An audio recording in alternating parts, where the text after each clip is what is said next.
आपके पास Aadhaar card, PAN card, driving licence, voter ID सब कुछ है, फिर भी आप इंडियन सिटीजन नहीं है। शायद एक चमकता हुआ ब्लू इंडियन पासपोर्ट भी होगा और आप चैन की सांस लेते होंगे यह सोचकर कि I am a proud Indian citizen and I have the document to prove it. अगर मैं आपसे कहूं कि इनमें से एक भी डॉक्यूमेंट आपकी सिटीजनशिप का एब्सोल्यूट प्रूफ नहीं है, यस, आपने सही सुना, ना पासपोर्ट, ना आधार, ना ही वोटर आईडी। देश की अदालतें हाई कोर्ट से सुप्रीम कोर्ट तक बार बार ये कह चुकी हैं। तो फिर ये सवाल उठता है, अगर सरकारी डॉक्यूमेंट प्रूफ नहीं है तो प्रूफ आखिर है क्या? यह हर उस इंसान को अफेक्ट करती है जो देश में रहता है। एक ऐसी कहानी जहां लॉज इतनी बार बदले हैं कि आज की तारीख में अपनी सिटीजनशिप प्रूव करना एक नाइटमेयर बन चुका है। आज हम समझेंगे कि इंडिया में practically nothing is the absolute proof of the citizenship और आप अपनी सिटीजनशिप कैसे प्रूव कर सकते हैं। बहुत आसान है, परेशान होने की जरूरत नहीं है। पहले इसकी लीगैलिटी समझ लेते हैं। कहानी शुरू होती है 1947 के खूनी बंटवारे के साथ। लाखों लोग बॉर्डर क्रॉस कर रहे थे। कोई पाकिस्तान से इंडिया आ रहा था तो कोई इंडिया से पाकिस्तान जा रहा था। जब संविधान बन रहा था उस वक्त डॉक्टर भीमराव अंबेडकर और उनके टीम के सामने सबसे बड़ा चैलेंज था इंडियन सिटीजन है कौन। एक राय थी कि जो भी इंडिया में पैदा हुआ वो सिटीजन है। तो सवाल उठे कि अगर कोई टूरिस्ट इंडिया आया और उसे बच्चा पैदा हुआ तो क्या उसे सिटीजन माना जाएगा। दूसरी राय थी कि दुनिया में कहीं भी रहने वाला हिंदू इंडियन सिटीजन है। तब हमारे कॉन्स्टिट्यूशन ने एक बहुत लिबरल और इंक्लूसिव अप्रोच अपनाया। इसे लॉ की भाषा में कहते हैं जस सोली। यह लैटिन का वर्ड है जिसका मतलब होता है right of the soil. Citizenship act 1955 का ओरिजिनल रूप बहुत सिंपल था। अगर आप इंडिया की जमीन पर पैदा हुए हैं 26 जनवरी 1950 को या उसके बाद तो आप इंडियन सिटीजन हैं, फुल स्टॉप। आपके पेरेंट कहाँ से आए, उनका रिलीजन क्या था, उनके पास डॉक्यूमेंट हैं या नहीं है, कुछ भी मायने नहीं रखता था। You were born in India, you belongs to India. यह रूल 1987 तक बिना किसी विरोध के स्मूथली चला। अगर आप 1 जुलाई 1987 से पहले इंडिया में पैदा हुए हैं तो कांग्रेचुलेशंस, आप सिंपली बाय बर्थ सिटीजन हैं। इसे प्रूफ करने के लिए कोई भी डॉक्यूमेंट जो आपकी डेट ऑफ बर्थ प्रूफ करती है काफी है। फिर पॉलिटिक्स बदली, जियोपॉलिटिक्स चेंज हुई और एक नया डर पैदा हुआ, इन्फिल्ट्रेशन, घुसपैठ। 1980 में आसाम जल रहा था। ईस्ट पाकिस्तान, आज का बांग्लादेश, से लोग इल्लीगली आसाम में घुस आए। इसके खिलाफ एक बहुत बड़ा स्टूडेंट मूवमेंट शुरू हुआ। डेमोग्राफिक्स चेंज हो रहे थे और लोकल लोग अपनी आइडेंटिटी को लेकर इनसिक्योर महसूस कर रहे थे। सरकार पर प्रेशर था कि लॉ टाइट किए जाएं। तब पहली बार 1986 में सिटीजनशिप एक्ट को पहली बार अमेंड किया गया, जो 1 जुलाई 1987 से लागू होता है। अब रूल बदल चुका था। राइट ऑफ सोली बदलकर राइट ऑफ ब्लड हो गया। नया रूल ये था, अगर आप 1 जुलाई 1987 के बाद पैदा हुए हैं तो सिर्फ इंडिया में पैदा होना काफी नहीं है। आपके पैदा होने के टाइम पर आपके पेरेंट्स में से कम एक का इंडियन सिटीजन होना जरूरी हो गया। ध्यान दीजिए, अब सिर्फ आपका अपना बर्थ सर्टिफिकेट काफी नहीं रहा, आपको अपने माँ या बाप का सिटीजनशिप डॉक्यूमेंट भी चाहिए। यहाँ से शुरू होता है डोमिनो इफेक्ट। आपको अपनी सिटीजनशिप प्रूव करने के लिए उनकी सिटीजनशिप प्रूव करनी होगी और उनको अपने पेरेंट्स की, एंड सो ऑन। यहीं से पेपर वर्क एक बुरे सपने में तब्दील हो गया। तो अगर आप 1 जुलाई 1987 और 2 दिसंबर 2004 के बीच पैदा हुए हैं तो आपको अपनी सिटीजनशिप प्रूव करने के लिए अपना और माँ बाप में से किसी एक का प्रूफ देना जरूरी हो गया। माँ बाप के प्रूफ के लिए voter list, driving licence, land registry का यूज कर सकते हैं। लेकिन कहानी यही खत्म नहीं हुई। 2003 में जब अटल बिहारी वाजपेयी की सरकार थी तब सिटीजनशिप एक्ट में अब तक का सबसे स्ट्रिक्ट अमेंडमेंट किया गया, जो 3 दिसंबर 2004 से लागू हुआ। सरकार ने देखा कि अगर एक पेरेंट इंडियन है और दूसरा इल्लीगल इमिग्रेंट है तो भी बच्चा सिटीजन बन रहा है। इस पर उन्होंने शिकंजा कसा।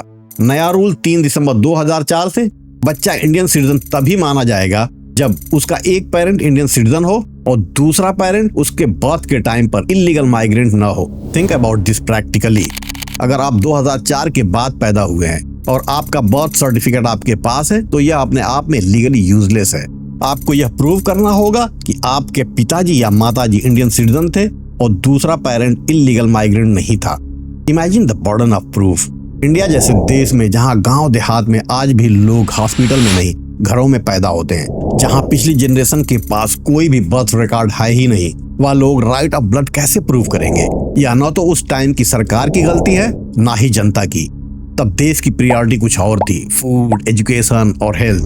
तो अब आते हैं उस सवाल पर जिसने हमें वीडियो के स्टार्ट में शॉक किया था। अगर लॉ इतने कॉम्प्लेक्स हैं तो हमारे डॉक्यूमेंट किस काम के हैं? आधार कार्ड।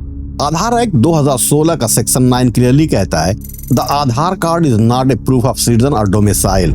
आधार सिर्फ ये प्रूव करता है कि आप इंडिया के रेसिडेंस हैं, यानी आप पिछले 12 महीने में 182 दिन यहाँ रहे हैं। इंडिया में रहने वाला कोई भी फॉरेनर आधार कार्ड बनवा सकता है। Voter ID. आप सोच रहे होंगे कि वोटर आईडी तो सिर्फ उसी को मिलता है जो इंडियन सिटीजन है। बॉम्बे हाई कोर्ट और कई दूसरी अदालतों ने अलग अलग केसों में फैसला दिया है कि वोटर आईडी एज और एड्रेस का प्रूफ हो सकता है और सिटीजनशिप का एब्सोल्यूट प्रूफ नहीं है, क्योंकि कई बार बिना प्रॉपर वेरिफिकेशन के वोटर आईडी बन जाते हैं। यानी गलती सरकार करे और इल्जाम जनता पर। पासपोर्ट। आपको लगेगा कि पासपोर्ट तो फाइनल है। पासपोर्ट एक्ट के मुताबिक यह सिटीजनशिप के बेस पर ही मिलता है। लीगली पासपोर्ट को सिटीजनशिप का प्रूफ माना भी जाता है, लेकिन अगर कोई फॉरेन ट्रिब्यूनल या कोर्ट आपके सिटीजनशिप पर सवाल खड़ा कर दे तो पासपोर्ट को भी चैलेंज किया जा सकता है। एक फेक बर्थ सर्टिफिकेट बनवाया गया पासपोर्ट आपको सिटीजन नहीं बनाता। यहाँ भी वही कहानी है, गलती सरकारी ऑफिस में बैठा बाबू करे और जिम्मेदारी जनता पर। मतलब यह कि आपकी डेट ऑफ बर्थ 3 दिसंबर 2004 के बाद की है तो ऐसा कोई भी मैजिकल डॉक्यूमेंट नहीं है जिसके बिना पर आप कह सकें कि 100% सिटीजन। आपका बर्थ, आपके पेरेंट्स का बर्थ और उनके डॉक्यूमेंट की जरूरत पड़ेगी। अगर आपको लगता है कि यह सब सिर्फ थ्योरी है तो आइए आसाम चलते हैं। यहाँ यह थ्योरेटिकल लॉज पिछले कुछ सालों में ब्रूटल रियलिटी बन चुके हैं। 1985 में राजीव गांधी गवर्नमेंट और आसाम के लीडर्स के बीच असम एकॉर्ड साइन हुआ था। इसमें एक कट ऑफ डेट तय की गई थी 24 मार्च 1971, क्योंकि 25 मार्च से बांग्लादेश लिबरेशन वॉर शुरू हो गई थी। आसाम के लोगों को प्रूव करना था कि वो या उनके एंसेस्टर इस डेट से पहले इंडिया में थे। इसके लिए लिस्ट अपडेट की गई, जिसे NRC national register of citizen कहा जाता है। लोगों को पुराने रिकॉर्ड्स ढूंढने थे, जिसमें जरूरत थी 1951 का NRC या 1971 से पहले के वोटर लिस्ट। अगर आपका नाम नहीं है तो आपको अपने बाप या दादा के साथ रिश्ता साबित करना होगा कि आपके दादा का नाम फलां था और आप उनके पोते हैं। बड़ी बड़ी नदियां, बाढ़ और गरीबी। आसाम में हर साल बाढ़ आती है, लोगों के घर बह जाते हैं। पेपर कहां से बचेंगे? जो लोग पेपर नहीं दिखा पाए उन्हें डी वोटर्स डिक्लेयर कर दिया गया। उनके केस फॉरेनर्स ट्रिब्यूनल्स में गए और जब अगस्त 2019 में फाइनल NRC लिस्ट आई, रिजल्ट ने सबके होश उड़ा दिए। 19 लाख लोग लिस्ट से बाहर थे। इसमें हिंदू, मुस्लिम, आदिवासी, यहाँ तक कि रिटायर्ड आर्मी पर्सनल्स और पॉलिटिशियंस के रिश्तेदार भी थे, सिर्फ इसलिए क्योंकि उनके डॉक्यूमेंट में नाम की स्पेलिंग मिसमैच थी या उनके पास कोई पुराना कागज था ही नहीं। जब बर्डन ऑफ प्रूफ सिटीजन पर आता है तो सबसे ज्यादा सफर करता है देश का सबसे गरीब इंसान, जिसके पास रहने के लिए मकान न हो, 2 वक्त की रोटी न हो। वो 50 साल पुराने डॉक्यूमेंट कहां से लाएगा? तो हमने क्या देखा? इंडिया के सिटीजनशिप लॉ एक सीधी लाइन से बदलकर भूल भुलैया बन चुके हैं। 1950 में जो देश अपने जमीन पर पैदा होने वाले हर बच्चे को अपना मानता था, आज वही ग्लोबल प्रेशर, पॉलिटिक्स और इलीगल इमिग्रेशन के डर से इतना स्ट्रिक्ट हो चुका है कि खुद उसके अपने नागरिकों को अपनी नागरिकता साबित करने में मुश्किल हो रही है। अगर कल को पूरे देश में NRC जैसी एक्सरसाइज होती है तो प्रॉब्लम इलीगल इमिग्रेंट्स को ढूंढने की नहीं होगी, प्रॉब्लम होगी 140 करोड़ इंडियंस के पेपर वर्क को वेरीफाई करना। जहां करोड़ों लोग बिना बर्थ सर्टिफिकेट के पैदा होते हैं, जहां शादी के बाद औरतें माइग्रेट कर जाती हैं, जहां फ्लड में घरों के साथ पेपर भी बह जाते हैं। चाहे आपकी सिचुएशन जो भी हो, सभी पेपर इकट्ठा करने की कोशिश करें। फर्जी पेपर से बचें। फर्जी पेपर रखना खुद में एक क्राइम है। समाजवादी पार्टी के नेता आजम खान और उनके बेटे 2 पैन कार्ड रखने के चक्कर में जेल जा चुके हैं। हाँ, ये और बात है कि भाजपा के नेता कई प्रदेशों में वोट दे सकते हैं। सरकारी शर्तों के हिसाब से 3 तरह से आप अपनी नागरिकता साबित कर सकते हैं। केस 1, अगर आप 1 जुलाई 1987 को या उससे पहले पैदा हुए हैं तो बर्थ सर्टिफिकेट काफी है। अगर बर्थ सर्टिफिकेट नहीं है तो कोई भी सरकारी डॉक्यूमेंट जिस पर आपकी डेट ऑफ बर्थ लिखी हो, जैसे 10th मार्कशीट, DL, आधार, कुछ भी चल सकता है। केस 2, अगर आप 2 जुलाई 1987 और 2 दिसंबर 2004 के बीच पैदा हुए हैं तो आपको अपना बर्थ सर्टिफिकेट और आपके बर्थ के टाइम पर आपके माँ बाप में से कोई एक इंडियन सिटीजन था।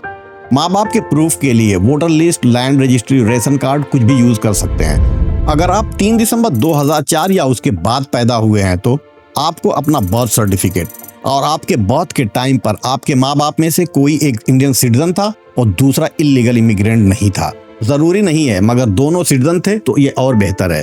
सबसे जरूरी बात, किसी भी डॉक्यूमेंट में स्पेलिंग मिसमैच नहीं होनी चाहिए। अगर है तो उसे ठीक करा लें। इंडिया में कोई भी एक डॉक्यूमेंट सिटीजनशिप का पक्का प्रूफ नहीं है। डॉक्यूमेंट सिर्फ अनुमान है। आखिरी फैसला गवर्नमेंट और कोर्ट की स्क्रूटनी पर तय है। आपका इस बारे में क्या ख्याल है? क्या सिटीजनशिप प्रूफ करने का प्रोसेस इतना कॉम्प्लेक्स होना चाहिए या हमें भी एक फुल प्रूफ सिंगल डॉक्यूमेंट की जरूरत है? नीचे कमेंट में अपनी राय जरूर शेयर करें।